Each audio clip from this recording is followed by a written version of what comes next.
and we're rocking and rolling. Tom Byer with me again here on the Coach Cameron podcast on Facebook Live, Instagram Live, and YouTube delayed because I don't get the live stream anymore because I don't have enough viewers. You have to need 1,000. I'm at like 380.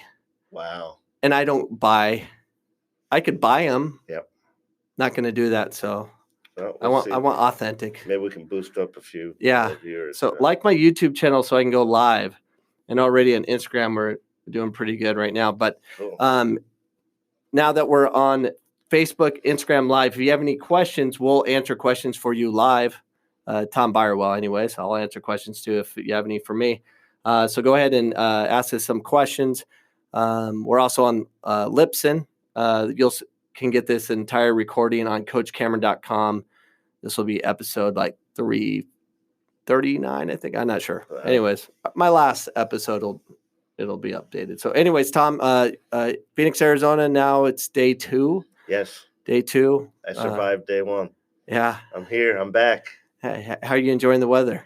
Great. I mean, nice and crispy cool in the morning. And then, by the time the sun comes out, you've got to start kind of taking off the different layers of clothing. And then by the end of the day, you got to put them back on. Yeah. So it's not bad. That's the desert for you.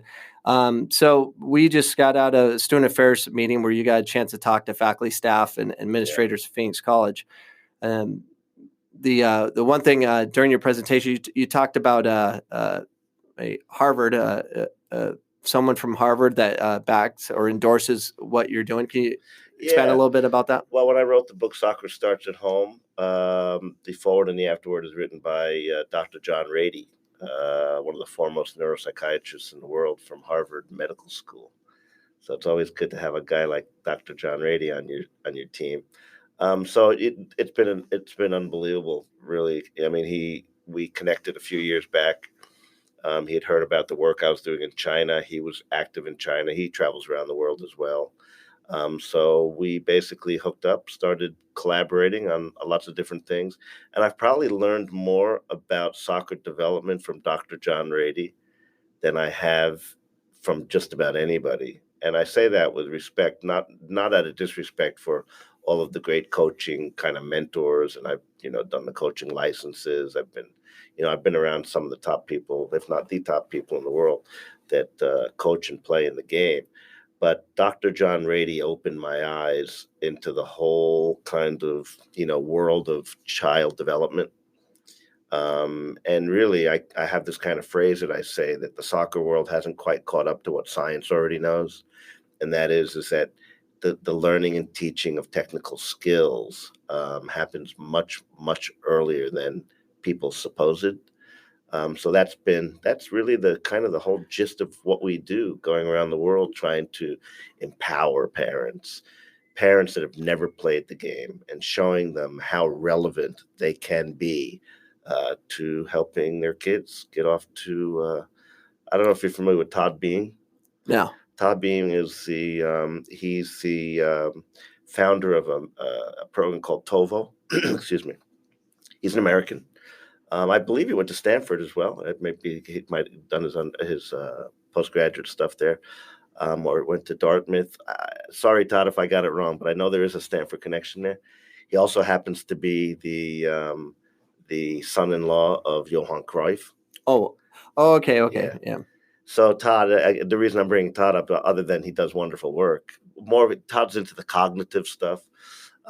Teaching players and young players how to exploit space, understanding space. So he's got a great program. Look him up if you can. But the bigger point, what I'm pointing out is that Todd said something about my work. He's very supportive of, and he put out on Twitter. He said that basically what we do is trying, by empowering parents, getting their kids off to a flying head start. And I love that because he coined that phrase and I use it quite a bit.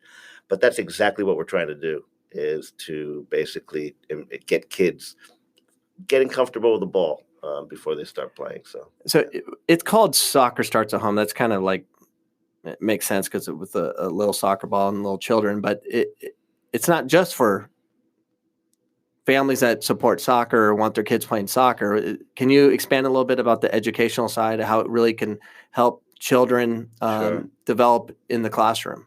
Sure. Well, kids basically learn at different speeds. There's different, levels or phases of development. But what the academics are very interested in our program is our program is focused on children and what we call ball mastery. One player, one ball, um, basically becoming comfortable. So we have a lot of exercises that can be done anywhere. And it just so happens that, again, I stumbled upon this a little bit, but because I've been a technical coach my whole career, I knew the importance of ball mastery. But what I didn't realize is that ball mastery could happen at a very young age, and it can happen anywhere, but it's actually quite conducive to doing inside the home. So basically, what I didn't know was I couldn't really explain the science behind why things were happening with my own kids inside the home, and I could see the interest in the ball. I could see the development was taking place, and again, I was always working with other people's kids, so it wasn't until I had my own children that I started kind of connecting some dots. But why the educators like it is that because the part of the brain that's responsible for these ball mastery skills is the cerebellum. And again, I'm not an expert on this, but I'm just from the work and the influence of Dr. John Ratey and some other academics that I've been fortunate to be around that are specialists in neurology and things like that, is that basically the part of the brain that's stimulated for ball mastery is the same part of the brain cerebellum that's basically what the neuroscientists used to believe was really only responsible for balance, rhythm, coordination, kind of motor skills with the feet.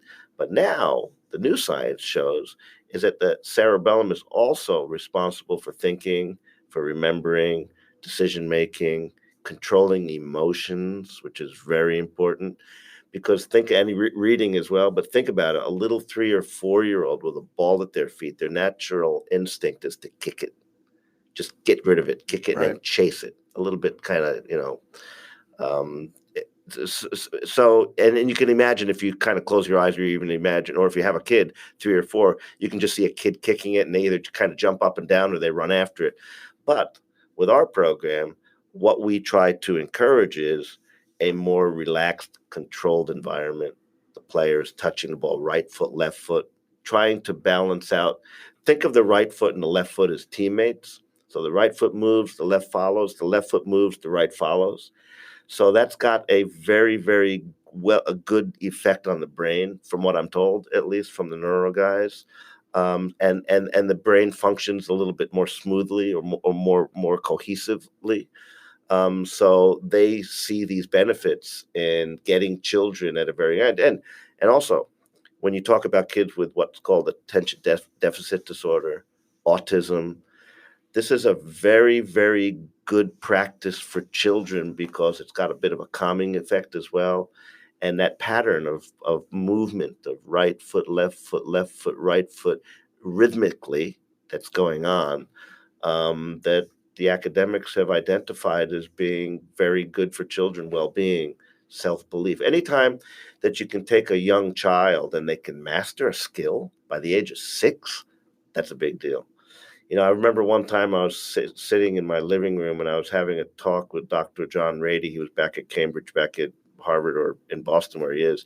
And I take meticulous notes when I talk to him because he's so brilliant. And I was writing down notes, and he said to me one day, he said, "Tom, you don't understand. You have discovered the fountain of wisdom," is what he said. And I wrote that down. And again, not to pat myself on the back, but to have someone of such stature as Dr. John Ratey to say something like that. And it didn't really kind of connect with me at first. This was a while back, but now I'm starting to really, study as well about the brain and child development and children and what phases and levels do they develop. But more importantly, the role that parents have on their children, that need for a child, need for parental approval and acceptance. And I saw all that play out with my kids. So it's not like I'm just reading about this and it's in theory. I actually know it because I did it, if that makes sense. And again, that presentation that I go around the world doing is basically showing people literally a glimpse into my private life, into my living room for a decade, showing what I did and how my kids played in free time, free will, creating fun for them. And when a child believes that they own their own free time and they own their own fun, that's a big deal. That's intrinsic. They don't have to really be pushed. Their motivation is they see themselves developing, and that's the motivator for kids, because anytime a child can say to a mom and dad, "I can do it, I did it. Here, look," that's huge. That's powerful. Yeah. So as soccer people, if we can understand that and understand that, skill acquisition and teaching and learning skills doesn't start at like 7, 8, 9, 10. No, before they even become, even cognizant of the idea, or in the context of playing in games and competition, if they have a relationship with the ball, that's a big thing. Yeah, and I come from exercise science, and I was fortunate enough to be, I finished my degree at ASU under Dr. Pangrazi, who's world known in the physical education world.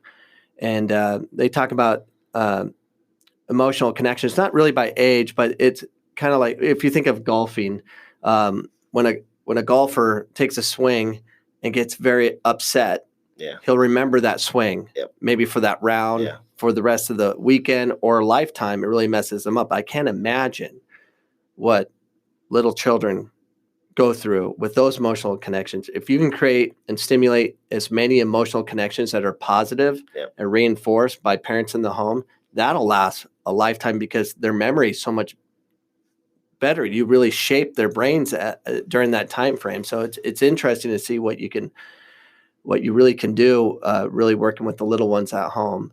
I don't want to take away from your lecture tomorrow, but feel free to add what you need to add to these things. But the one thing that the videos you show of your who's the main video of it?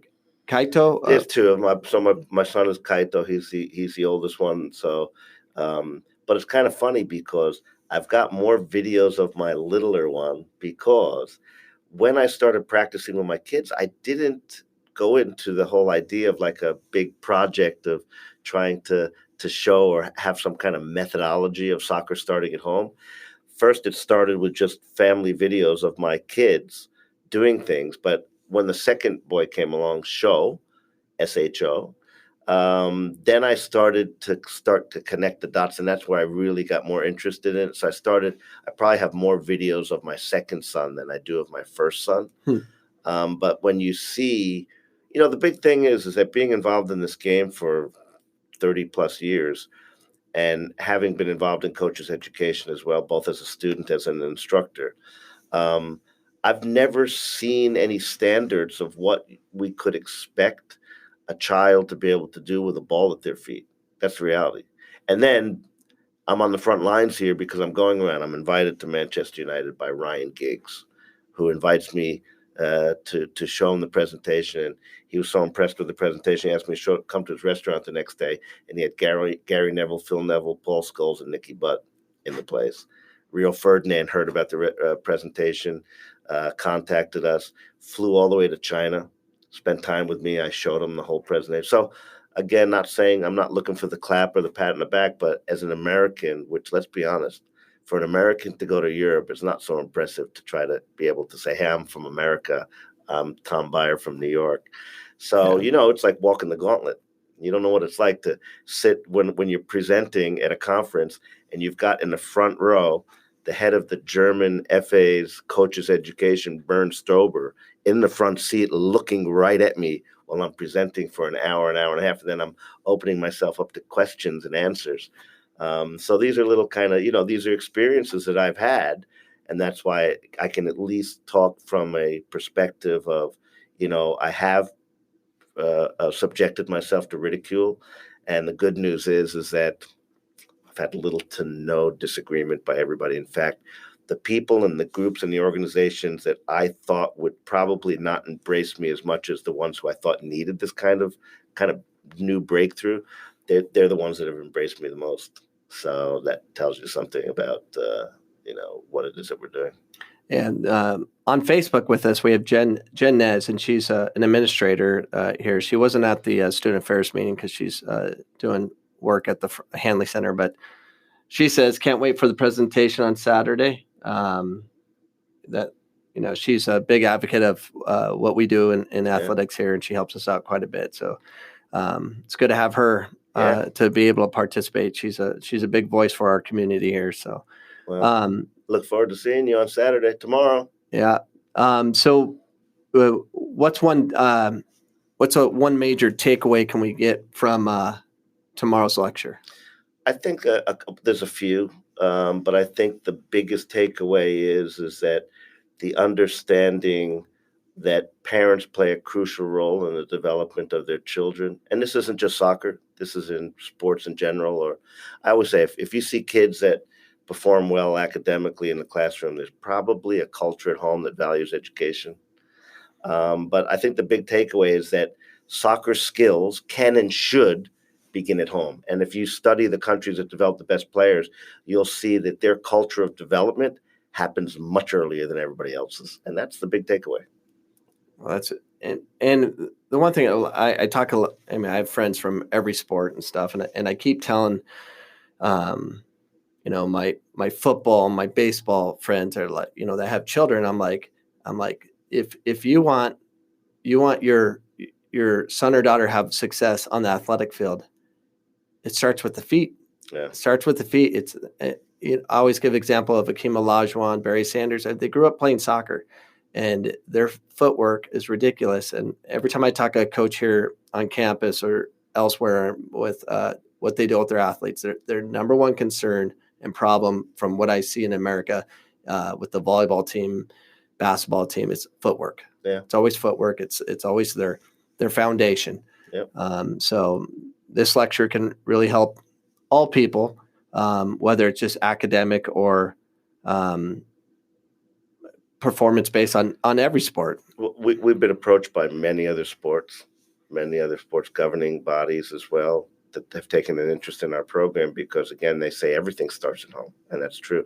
But especially, particularly with sports that have technical skills that there's need for repetition, for getting that child to practice. The unfortunate side of the world's game, we call it soccer or football, is that it unfortunately takes an enormous amount of practice to become good at it. That's why we find these common denominators amongst the best of the best, both on the women's and the men's side.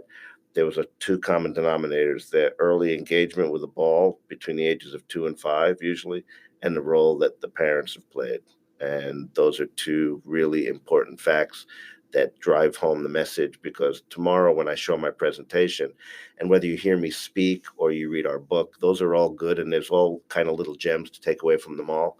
But tomorrow, people are going to see the transformation and the transfer of those skills inside a living room out onto the soccer pitch. And not just with Tom Byer's kids, but with other kids that have basically connected with us, that basically just show the exact same things that I did with my kids, and the outcomes will be quite amazing when you see the video footage that we have of other children as well, both boys and girls from different countries around the world. Well, I'm excited. I know our community here is excited about hearing more of what you do and seeing the many slides that you're going to show us and the videos you're going to show us. So 2:30 tomorrow. Yep. Phoenix College. Please sign up online. Go to the Phoenix College Athletic website, or go to coachcameron.com or phoenixcollegesoccer.com.